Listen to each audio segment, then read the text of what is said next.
आज Doubtnut app download करें। Doubtnut पर अपने सभी गणित, रसायन विज्ञान, भौतिक विज्ञान और जीव विज्ञान के डाउट्स का करो सफाया। बस प्रश्न की फोटो खींचो, एक ही प्रश्न को क्रॉप करो और तुरंत वीडियो सोल्यूशन पाओ। अभी डाउनलोड करें। प्रश्न हमें दिया हुआ है कि ऊर्जा संविभाजन नियम का उल्लेख करते हुए हमें एक परमाणु गैस के लिए उसकी मोलर विशिष्ट ऊष्मा के व्यंजक तथा इनका अनुपात क्या होता है वो हमें ज्ञात करना है।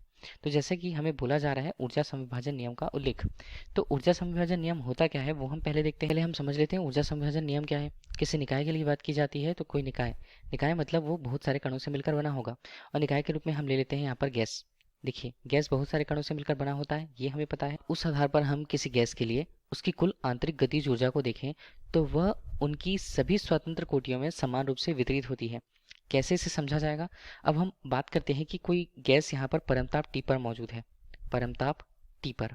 तो परमताप टी पर किसी गैस के लिए उसके प्रति स्वतंत्र कोटियों पर प्रति अणु की जो आंतरिक गतिज ऊर्जा है या माध्य गतिज ऊर्जा है उसे ई से व्यक्त किया जाता है। उसका मान क्या होता है? उसका मान होता है F गुणा 1:2 के टी के रूप में। देखिए F हमें क्या बता रहा है? F हमें यहाँ पर बता रहा है स्वतंत्र की कोटियों को। तो इस प्रकार से देखिए 1:2 के टी देखिए सभी गैसों के लिए होता है, और ये सभी गैसों में किस प्रकार से समान रूप से वितरित होते हैं? सभी गैसों में देखिए F निर्धारण ये करता है कि कोई गैस के वहाँ पर एक परमाणु गैस है, द्विपरमाणु गैस है या बहुपरमाणु गैस है। तो F का मान इस तरह से संबंधित होता है, और उस स्वतंत्र कोटियों में एक मान के लिए देखिए एक जो प्रस्तुत मान होता है 1:2 के टी, ये सभी रूपों में समान रूप से वितरित होता है उनकी स्वतंत्र कोटियों के अनुसार, गैस के लिए उसके प्रकृति के अनुसार। अब इस तरह हम बात करते हैं किसके लिए? एक परमाणु गैस के लिए, जो हमें प्रश्न में दिया हुआ है। तो एक परमाणु गैस होगा तो उसके लिए हमें स्वतंत्र कोटियां चाहिए, तो उसके लिए स्वतंत्र कोटियों की संख्या F का मान कितना होता है? F का मान उसके लिए 3 होता है। तो इस प्रकार से जो उसकी माध्य गतिज ऊर्जा है किसके लिए? प्रति अणु, उस गैस के लिए उसके प्रति अणु की माध्य गतिज ऊर्जा ई से व्यक्त किए जाएंगे, जिसका मान 3/2 के टी के रूप में होता है। ठीक है, ये तो हमें मिला प्रति अणु के लिए। अब यदि बात की जाती है उसके एक मोल मात्रा के लिए, तो एक मोल में कितने अणु होते हैं? n अणु वहाँ पर होते हैं। तो इस प्रकार से n अणु में जो उसकी माध्य गतिज ऊर्जा है वो किससे व्यक्त होगी? ई से व्यक्त होगी, जिसका मान क्या होगा? 3:2 n के टी। तो n के हमें क्या बता रहा है? ये हमें बता रहा है गैस के लिए उसके गैस नियतांक या सार्वत्रिक गैस नियतांक को, जिसका मान ई के रूप में कितना व्यक्त होगा? 3:2 आर टी के रूप में। ये हमें जो दिखा रहा है समीकरण, ये हमें बता रहा है मान को। इस तरह आगे देखिएगा कि ये तो हमें बता दिया माध्य गतिज ऊर्जा के मान को। तो इस प्रकार से हमें क्या निकालना है? मोलर विशिष्ट ऊष्मा का अनुपात। और अब इससे हम ले लेते हैं समीकरण एक को अवकलित करते हैं हम परमताप टी के साथ। परमताप टी के सापेक्ष हम उसे यह कह सकते हैं, इसका मान क्या होगा? डी ई अनुपात यहाँ पर डी टी के रूप में, और ये हमारे पास कितना आएगा? 3:2 आर के रूप में इसका मान आएगा। देखिए ये तो हमने ले लिया, अब इसे भी ले लेते हैं हम समीकरण 2 के रूप में। अब देखिए सामान्य से यदि किसी गैस की बात आती है तो किसी गैस को यदि हमने क्या किया? नियत आयतन पर, आयतन यहाँ पर नियत रखा, तो नियत आयतन हमने लिया, नियत आयतन V बराबर C पर उसे क्या करते हैं? उसे ऊष्मा हम प्रदान करने पर हम क्या बोलते हैं? ताप में वृद्धि कितनी हुई? चलिए ताप में वृद्धि dt, यदि ताप वृद्धि हुई है वहां पर ताप, इसे हमने लिख लिया वृद्धि के रूप में।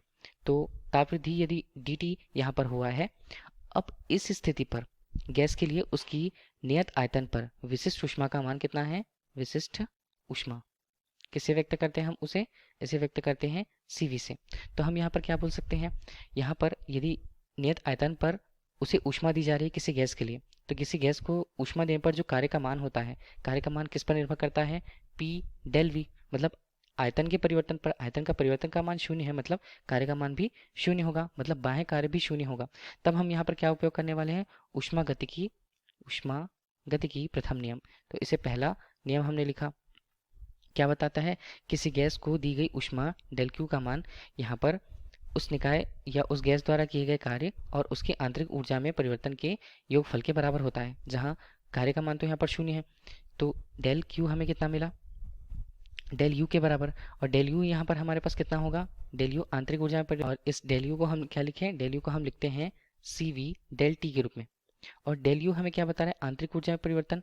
और यही आंतरिक गतिज ऊर्जा जो है, आंतरिक गतिज ऊर्जा के रूप में जिसे ई से हमने व्यक्त किया है, इसे हम डेल यू अनुपात डेल टी के रूप में लिखते हैं, जिसका मान किसके बराबर होगा, सीवी के बराबर।